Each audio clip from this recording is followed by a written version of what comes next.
welcome to another episode of Sports 5, the show where we discuss mother sports. And today we are talking about mother's football, and specifically talking about a team in the English Premier League, which with the largest following in the world.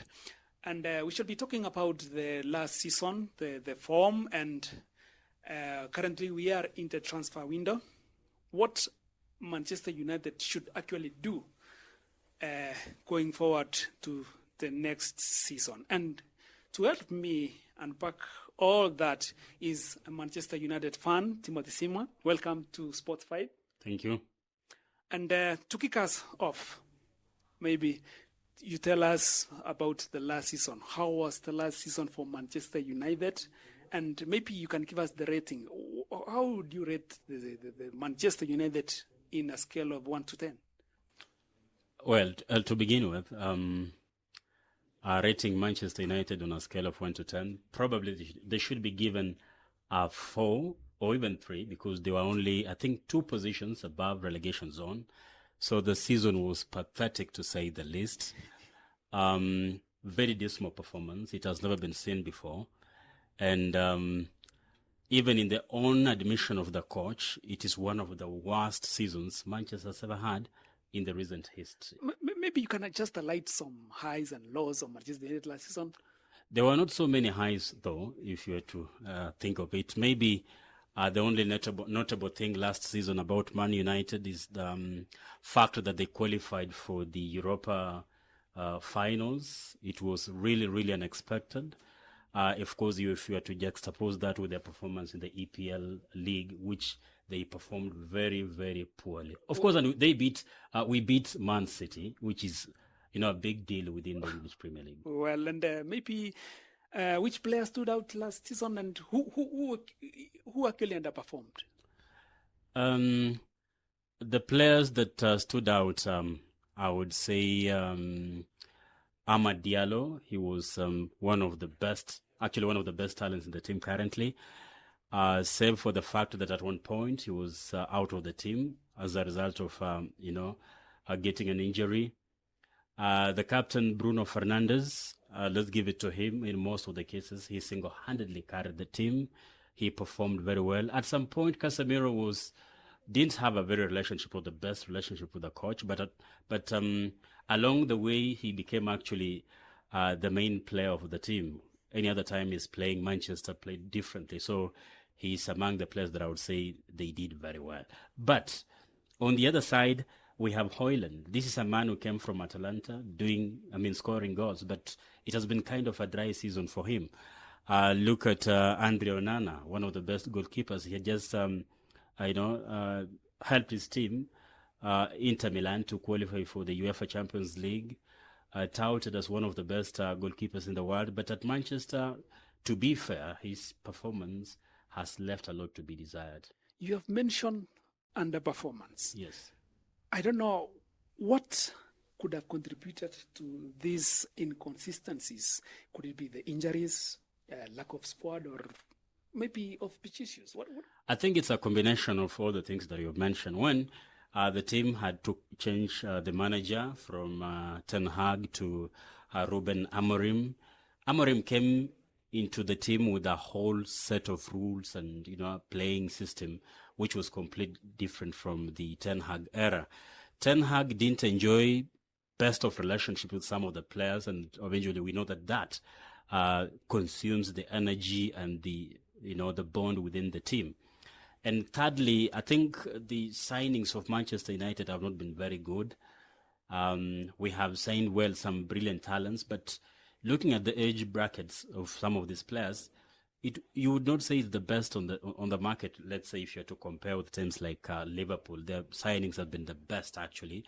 It's no wonder they have won the EPL. So a combination of many factors, the management aspect, and we have seen sentiments coming from former players like Neville saying that players are not playing for the badge. They're not playing for the name Manchester. They're not doing enough like we have seen in the previous years. Okay, to improve or areas to improve. I don't know, what should Manchester United do or needs to do, maybe in terms of, or which areas should we improve as a Manchester? Maybe in the words of the coach, Ruben Amorim, building a team is always work in the progress. And we have seen them signing the back line, the likes of Euro, Delete, and they're doing fairly well, Mazrui. So the backline, rather, I would say it has been fixed to a certain degree. Maybe what is left is how do you then bond this team? How do you harmonize it so that they can play like a team? If I was to give an example, Arsenal. Then we have the aspect of the striking force. Højlund has not actually played or lived to the expectations of many Manchester United fans. So we'd be expecting that maybe come next season, the striking aspect will be better. Even in the midfield, Casemiro, let's admit it, is a good player, yes, but age is also catching up with him. So sooner than later, Manchester needs to make sure that they're building a better midfield team. There are some notable signings which Manchester United have done so far. I don't know, does these signings address the challenges? Yeah, sure. I want to believe the signings that the manager, that is Amorim, has in mind will play into his system. We have had a conversation around the system and players not being, conversant with the Amorim kind of playing system. So we have Matheus Cunha, the Brazilian, who has signed from Wolves. They're hoping that his maybe combination within the attacking force will be good with the likes of Bruno Fernandes, Amad Diallo.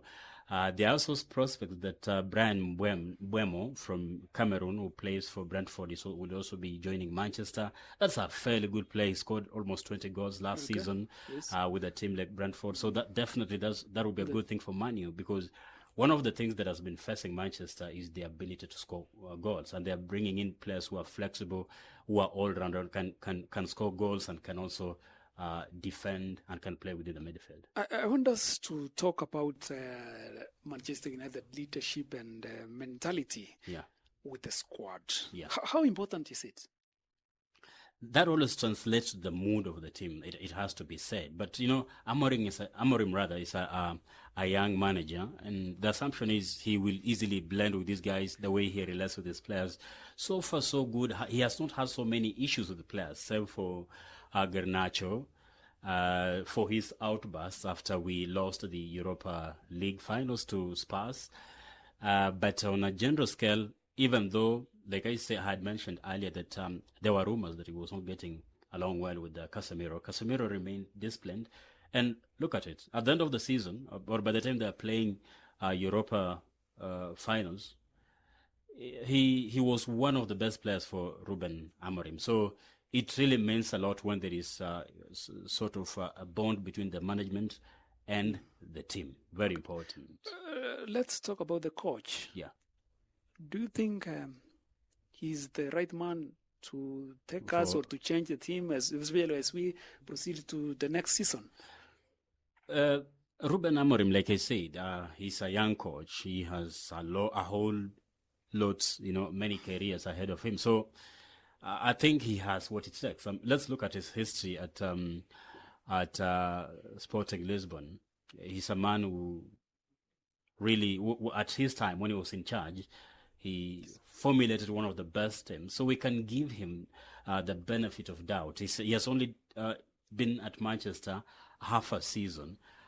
I think he will only prove to the millions of Man United fans across the world with what he's going to do going into the next season. He will have a whole season. We are hoping that the management and the board of Man United will give him the resources that he requires to sign the players that he wants, so that at the end of the day, he will not have an excuse on why Manchester will not be performing next season. But remember, he said it will take time before Man U can now become a formidable team like what we were used to during the days of Sir Alex Ferguson.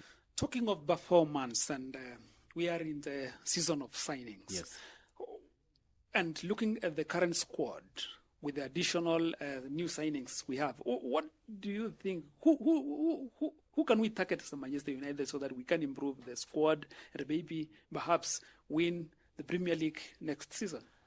I don't know if I'm getting this spelling right or the pronunciation right. There is one player, former player that was from Lisbon, Gyökeres or something like that. played under Amorim, and sooner than later, there is a lot of speculation that Man United will eventually sign him, but we are not so very sure about that. But nevertheless, if he joins Man United, then he will. The prospects are he will change the way Man U plays, will score the goals. Matthias Cunha, like I said, is a good catch for Man United. The things he has done at Wolverhampton. One of the formidable players, even at the times when Man United played against Wolves, he was sort of the engine within the team. And just for information, by the way, we lost against Wolves, courtesy of Matthias Cunha. So his ability to play, I think he is definitely a good player for the team. And remember, there is a whole lot of young talents. We can talk of Ahmad, Collier, talk of Euro.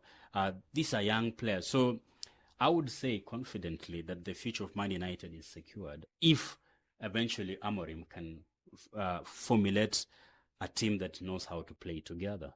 I don't know which games should Manchester United prioritize in terms of, is it a Premier League or the Champions or which one? Unfortunately, next season we'll not be playing Champions League. Neither will we be playing a Europa League. That was sort of our fallback last season. So we only have FA and which is this other tournament I can't remember, and then the EPL to play for. So they'll have a lot of time. The aspect of fatigue and players having a lot of matches to play will not be a challenge within a Man United team. But I think what's more important is to make sure that they can, establish, regain, rebuild their footing within the EPL. Definitely the most famous, the most popular Premier League in the world, which is the English Premier League. That's where it all matters. Maybe how is the future of Manchester United be like? What can you predict in the future, maybe next season or going beyond? And what role should youth club or the academy play in Manchester United? By the way, the academy has been doing well. The likes of Collier are coming from the academy. The likes of Kobe Mainoo. It's unfortunate that I didn't mention him. He's coming from the academy. We had Rashford coming from the academy. We had this player that we sold to Napoli. I don't know. The name is just getting out of my mind. He came from the academy. So they have done fairly so well in terms of, creating young talents, or rather training young talents from the academy. And they are talking of a 3-year plan, winning the league in 2028. That's almost 2 years or 2 seasons away. As Man United fans, we'll be waiting to see if at all this will be happening. Lakini wanasema msafiri ni yule aliye bandarini. So next season we'll be there to gauge how things will be going. Well, thank you very much. And normally, as usual, we normally have a fun segment where we ask some questions to our guest in studio. Now, Bwana Simwa, yes, who is your favorite Manchester United player? Amad Diallo. He gave me the moments to feel good about Man United last season. He made me feel good about Man U. Amad Diallo, especially the day we beat Liverpool and Man City. He was the man. He's the reason why we beat these two teams. Okay, and who do you prefer to be the next captain, maybe? For as long as I don't like the emotional aspect of Bruno Fernandes, but he is our leader. Is all that we have at the moment.